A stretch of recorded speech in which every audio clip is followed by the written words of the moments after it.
Hello, my name is Jacob Parr, Senior Instructor for Databricks. Today we'll be looking at Apache Spark's Cost-Based Optimizer. This segment actually comes from our 3-day workshop, Apache Spark Tuning and Best Practices. To find out more, you can go to databricksacademy.com. Databricks offers training in both forms of self-paced and instructor-led training. All of our trainings are conducted on our own product, Databricks, which is a unified analytics platform that enables data scientists and engineering teams to run all analytics in one place, from ETL to model training and inference at scale.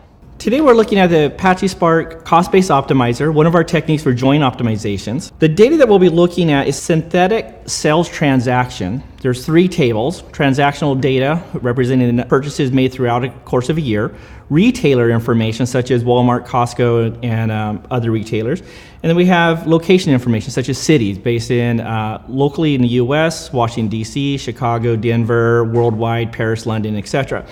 And we'll be joining these 3 tables and taking a look at some of the effects of those joins on Apache Spark. Before we dive into that, it's important to note that Apache Spark was first designed for doing one-shot processing. That is the idea that once we process data, we iterate over it and then we're done with it. So we lack the ability to implement certain optimizations that are typical with relational databases. For example, indexing and other heuristics that allows a traditional relational database to optimize our queries. Some of the optimizers currently available include the Catalyst Optimizer, is responsible for rewriting our code, the Incremental Optimizer, which is used in Apache Spark Structured Streaming, and here today the Cost-Based Optimizer. It was originally introduced in 2016 during a demo at Spark Summit. 1 year later, it was introduced into the product during Spark 2.2. In order to get started here, we're going to start our course with our typical classroom setup. For those unfamiliar with our courses, this is simply initializing usernames, user variables, and other utility methods that we use in the course of our notebook. We have a handful of utility methods for our labs. This would include things such as clearing our results, validating schema, logging our results, and things of that nature. And then a handful of utility methods. Some of these we'll be using in this module, and some of them we will not. We'll start by importing a handful of necessary functions. And the first thing that we're going to do is disable the cost-based optimizer. The reason for this is because within the Databricks platform, the cost-based optimizer is enabled by default, and we want to see what its behavior is like without the cost-based optimizer. We can do this simply by setting the configuration Spark SQL CBO enabled. We can see that it's currently enabled now. We can then go ahead and set that option to false, and we're also going to disable the join reorder optimization. And we'll talk about that a little bit more. As we go through this course, multiple students are using the exact same databases within Apache Spark, and so this is going to create a potential for a name collision. So what we're going to be doing is taking the username variable that was defined above, substringing it to remove the @ symbol. So this is basically an email address. And they're going to create a Spark query that will initialize a database for us. We'll execute that query, see the result of that. And then if we open up the data tab on the left-hand side, we can now see that I have a database called me, my email address being me@jacobparr.com. Next, we're going to define 3 tables in our private database. This will be sales, cities, and stores. We're going to pre-qualify each one of those with the database that we just created. Go ahead and execute those to declare the variables. In case you're running this multiple times, we're going to go through and delete those databases or drop those tables more specifically. So we'll be dropping table sales, table cities, and table stores. We're going to set the Spark SQL shuffle partitions 8 to match the number of cores for our cluster. That size is also appropriate for the data sets that we're using. We're going to go through and create 3 tables. The first one is the sales transactions from 2017. We're going to read that in as a Parquet file and then write that out as a table. We're going to repeat that process for both the cities and then again for the stores. Go ahead and execute that. Now that the job is completed, we can open up the Data tab and see that within my database, I now have 3 tables: cities, sales, and stores. So from that, we can now execute our first query. So in Spark, we're going to start with our Spark session. We're going to read the sales table, the cities table, and the stores table. We're going to be joining on city ID and retailer ID. In this example, we're going to be using the action for each. It's using an empty lambda expression. It has absolutely no effect on our code, but it does force a processing of our code. Let's go ahead and run that. Now that our job is done, we can take a look at the information. We have job number 79, 3 stages. And what we're going to do is going to go take a look at job number 79 in a Spark UI. So on Databricks, we can do that by selecting our cluster, going to View Spark UI. And we're not interested in job 79 per se. We're more interested in the SQL engine underneath the hood. So we're going to select the SQL tab at the top. And on the right-hand side, we're looking for job 79, which corresponds to query 170. We'll click on the description and look at some more detailed information. From here, we can see we now have our query plan. We're joining 3 tables, me.cells, me.cities, and if we scroll down a little bit, we can see me.stores. The first 2 tables are joined because that's the join order that we specified, joining cells to cities first. As we scroll through this, we can see they go through a shuffle operation, a sort operation, and then a sort merge join. The sort merge join is not the most efficient join operation in Apache Spark, but it is highly scalable, and so it works really well for large data sets. If we take a look here though, we can see that we're outputting a significant number of rows, and then ultimately we're going to come back and do the 3rd join on our stores table. In the case of the stores table, we can actually see that the amount of data that's coming through is roughly 1,000 kilobytes. This is going to allow Spark to do an estimation saying that that join information is less than our 10 megabyte threshold and do an automatic broadcast hash join, which is an efficient join operation. And then it merges the 2 together and produces our final result. Okay, so back to our notebook, we're going to take a look at enabling the cost-based optimizer. So in this case, we're going to go back and set those 2 properties to true. Go ahead and execute those 2 cells. In addition to enabling those options, we actually have to tell the cost-based optimizer to analyze the tables. This is equivalent to a relational database capturing heuristics about mins, maximums, and other information about a table. The analyze table operation, we're going to execute that on all 3 tables, cells, cities, and stores. And with that data optimized, we're going to go back and rerun our exact same query from before. Now that our query is done, we can take a look at the job information. This is job 84. And if we go back to our Spark UI, back to the SQL tab, we can see job 84 corresponding to job 177. Take a look at that. And we'll notice immediately that there's a difference in how our tables are joined. In this case, we have me.cells and me.stores are joined together. As we scroll through there, we can see that this is the broadcast exchange that we saw previously. What Spark has done is it said that the join operation from the large table to the small table would be more efficient. This is what we referred to in that last time we looked at the diagram, where if we join 2 large tables and then a smaller table, we're going to get an efficient join. Here Spark was able to see that by joining the larger and smaller tables together, we can get a more efficient join. The output of that is going to be a much smaller data set that's going to be shuffled through. And then we're going to go back and join in that 3rd table of cities. In the case of the cities table, it's going to still resort to a sort merge join. It's an inefficient join, but because the left-hand side of the operation is now a much smaller data set, this operation is immediately more efficient. There's a couple of questions that we want to ask here. According to Spark UI, how fast was the Spark off in its estimation of that sort merge join? How much data from the stores table was broadcasted, and why was the cities table not auto-broadcasted? So going back to the Spark UI, we can see in that final sort merge join, zoom in down here, we can see that the final estimation is off by a significant magnitude. And the reason for this is because as we were going through and reducing the data set on the left-hand side, the data on the right-hand side has much less data to join to. But Spark, the Catalyst Optimizer, does not have enough information to do that effectively, so its estimation is off by a significant margin. The other question was, can we get the cities table to be broadcasted in the same way that we broadcasted the stores table? So the stores table is 100 records and very small data set, but the cities table is significantly larger. We're looking at roughly 2.3 million records, and the size of the data coming through is roughly 161 megabytes. At 162 megabytes, the cities table is greater than our 10 megabyte threshold. Because of that, Spark will not induce an auto broadcast hash join. Now, if we go back to our data, and we can say that we have significant number of records that are being processed, one of the key strategies for optimization is simply to reduce the amount of data that you're processing, or in this case, that we're shuffling. So if we were to come back and say that our cities table is for worldwide cities and we only need to be analyzing cities in the US, we can actually reduce the total data set by eliminating all non-US cities. If we were to reduce all non-US cities, how large would our data be? Let's take a look.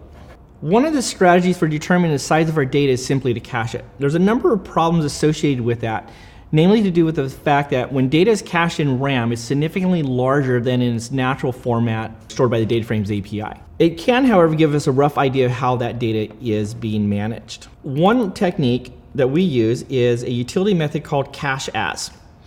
We can actually see that in our notebooks by going back and opening up the utility methods notebook.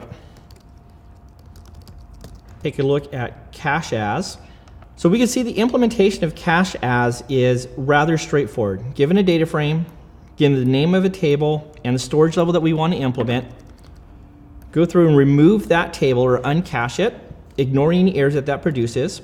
We're going to take that data frame, create or replace a temp view, and we're going to use the name that's specified for the name of the temp view. And then we're going to use Spark catalog that cache table with its appropriate storage level and then return that data frame. Now that we cache the data with cache as, we can go over to the Spark UI, take a look at the storage tab, and see how our data is cached in memory. The benefits of using that temp table means that RDD name is rather concise and short. If you have any experience doing caching on a shared cluster or mini caches, the names can be really convoluted and hard to follow. So this just makes the process a little bit easier to work in the Spark UI.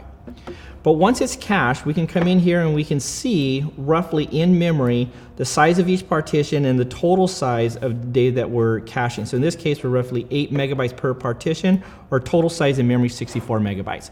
That is nowhere near our 10 megabyte threshold. So again, the size in memory is going to be inflated versus the actual size on disk, but it does give us a good estimation of how large our data is. So the next question is to determine if we can get the data set to be smaller than that 10 megabyte auto join threshold. So what we can do is take that same name that we used in the cache, RDD name. In a Scala API, there's a utility method called get RDD storage info.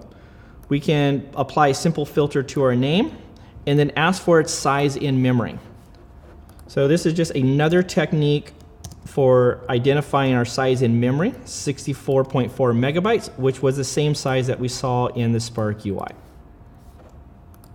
We can then do a programmatic evaluation by going to asking Spark for the Spark SQL auto broadcast join threshold, default being 10 megabytes. Go ahead and execute that piece of code. So the question we're trying to answer is the data suitable for broadcasting? We already saw in the Spark UI that it's 64.4 megabytes. We know that's above the 10 megabyte threshold. One of the techniques that's available to us is to go through and programmatically ask what that auto broadcast join threshold is. And so we're going to do a simple comparison of the full size 64 megabytes versus that threshold, the result indicating that it is not suitable for broadcasting because we are about 54 megabytes over that threshold. With that, we have to ask the question is, what is wrong with using the size in RAM to judge the ability to broadcast? So again, the size in RAM is inflated because data stored in the Java heap is significantly expanded as opposed to the data frame's natural storage format, commonly referred to as tungsten binary format, or more properly referred to as an unsafe row. So the next question is, if we reduce this to only the US retailers, can we create the data set small enough to meet that auto join threshold? So going back, grabbing the cache name, Spark table cities, we're going to filter it by state, or filter it specifically where state is not null. So this will give us all the US cities, and we're going to recache that data set, programmatically ask what its size is, evaluate it to see if it's below that threshold, and then print the results. And as we can see, the cache size is 9.6 kilobytes. 10 megabytes is our threshold, so we're well below that threshold, and this should auto broadcast appropriately. So our theory that if we limit to the US cities alone, we should be able to auto broadcast this data. So we're going to go through, rerun our query with one small modification. That is to apply that filter to the state where state is not null.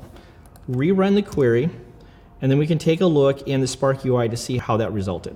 With our job completed, we can go take a look at the job results. This is job 88. Again, we'll go back to the Spark UI, back to the SQL tab. We're looking at job 88, query 182 in my case. And if we take a quick glance, we can see that the first join reorder took place, and that was broadcasted, but the second join is still doing a sort merge join. And the reason it failed is here. If we look at the estimation that Cost-Based Optimizer came up with indicates that the actual number of records versus the total number of records is off by a significant magnitude. So based on the Cost-Based Optimizer's estimation, this data is not suitable for broadcasting. However, if we look at the actual data broadcasted, we can see that it was only 4.2 kilobytes of data that was being shuffled. So the question is, why did that not broadcast? Short version is the estimator is off. So we can actually apply a broadcast hint. So as an engineer, I know as a result of that filter operation, it will be small enough, it is suitable for broadcasting. I can programmatically come in and apply a broadcast hint to that filter or to that join so that Spark will broadcast the right-hand side. Go ahead and run that query. And when that's done, we'll evaluate its result in the Spark UI. Okay, now that our job is done, this is job number 91. Back in the Spark UI, SQL tab, job number 91, query 183. We can see sales and stores being joined, and that's being broadcasted. And then the cities table is coming in, and that's also being broadcasted. So we effectively accomplished the optimization, but we had to do it manually. And the whole point of the Cost-Based Optimizer is to do this stuff automatically.